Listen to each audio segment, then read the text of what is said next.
नमस्कार दोस्तों, स्वागत करती हूँ आपका। एक बार नारद जी एक पर्वत से गुजर रहे थे। अचानक उन्होंने देखा कि एक विशाल वट वृक्ष के नीचे एक तपस्वी तप कर रहा है। उनके दिव्य प्रभाव से वह जाग गया और उसने उन्हें प्रणाम करके पूछा कि उसे भगवान के दर्शन कब होंगे। नारद जी ने पहले तो कुछ कहने से इनकार किया, फिर बार बार आग्रह करने पर बताया कि इस वट वृक्ष पर जितनी छोटी बड़ी टहनियाँ हैं उतने ही वर्ष उसे और लगेंगे। नारद जी की बात सुनकर तपस्वी बेहद निराश हुआ। उसने सोचा कि इतने वर्ष उसने घर गृहस्थी में रहकर भक्ति की होती और पुण्य कमाई होते तो उसे ज़्यादा फल मिलते। वह बोला, मैं बेकार ही तप करने आ गया। नारद जी उसे हैरान परेशान देखकर वहां से चले गए। आगे जाकर स्योंग से वह ऐसे जंगल में पहुंचे जहां एक और तपस्वी तप कर रहा था। वह एक प्राचीन और अनंत पत्तों से भरे हुए पीपल के वृक्ष के नीचे बैठा हुआ था।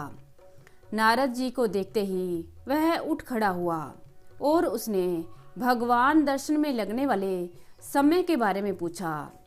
नारद जी ने उसे भी टालना चाहा, मगर उसने बार बार अनुरोध किया। इस पर नारद जी ने कहा कि इस वृक्ष पर जितने पत्ते हैं उतने ही वर्ष अभी और लगेंगे। हाथ जोड़कर खड़े उस तपस्वी ने जैसे ही यह सुना वह खुशी से झूम उठा। बार बार यह कहकर नृत्य करने लगा कि भगवान उसे दर्शन देंगे। उसके रोम रोम से हर्ष की तरंगें उठ रही थी। नारद जी मन ही मन सोच रहे थे कि इन दोनों तपस्वियों में कितना अंतर है। एक को अपने तप पर ही संदेह है, वह मोह से अभी तक उभर नहीं सका, और दूसरे को ईश्वर पर इतना विश्वास है कि वह वर्षों की प्रतीक्षा के लिए तैयार है।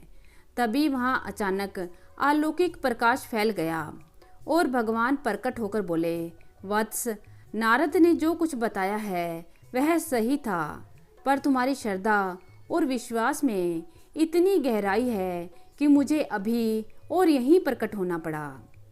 तो दोस्तों, भक्ति से परिपूर्ण यह कहानी आपको कैसी लगी? आशा करती हूँ कहानी पसंद करेंगे। अगर अच्छी लगे तो लाइक करना मत भूलिएगा। धन्यवाद।